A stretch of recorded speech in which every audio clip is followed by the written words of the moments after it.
আসসালামু আলাইকুম।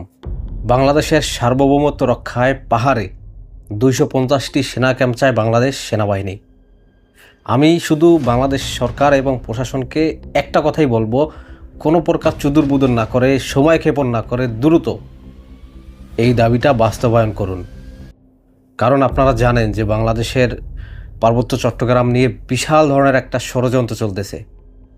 আমাদের পার্শ্ববর্তী দেশ, আমরা যাদেরকে বন্ধু বলি, ভাবি, তারা পার্বত্য চট্টগ্রামে বিশৃঙ্খলা তৈরি করতেছে, অশান্তি সৃষ্টি করতেছে এবং পার্বত্য চট্টগ্রাম দখল করে আলাদা একটা দেশ তৈরি করার পায়তারা করতেছে। সো আমি একজন বাংলাদেশের নাগরিক হিসাবে আমি শুধু এতটুকুই বলতে পারি যে বাংলাদেশের ১ ইঞ্চি মাটি নিয়ে যদি কেউ, সে যত বড়ই শক্তিশালী হোক, যত বড়ই পাওয়ারফুল হোক, যদি বাংলাদেশের সার্বভৌমত্বের ১ ইঞ্চি মাটি নিয়েও কেউ টানাহেচড়া করে, কেউ ছিনিয়ে নেওয়ার চেষ্টা করে, তাহলে তাদেরকে কঠিনভাবে প্রতিহত করা হবে।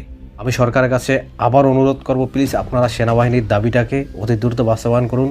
কারণ আমাদের দেশ, আমাদের সার্বভৌমত্ব রক্ষা করতে হবে। পাহাড়ে যারা সন্ত্রাসী কার্যক্রম করে, পাহাড়ে যারা বিশৃঙ্খলা, অরাজকতা, অশান্তি তৈরি করতেছে, তাদেরকে আইনের আওতায় এনে কঠিন বিচারের মুখোমুখি করার অনুরোধ জানাচ্ছি। দেশটা আমাদের, দেশটা আমাদের সবার। তাই আসুন সবাই মিলে সুন্দর, শান্তিপূর্ণ এবং আধুনিক একটি বাংলাদেশ গড়ার চেষ্টা করি।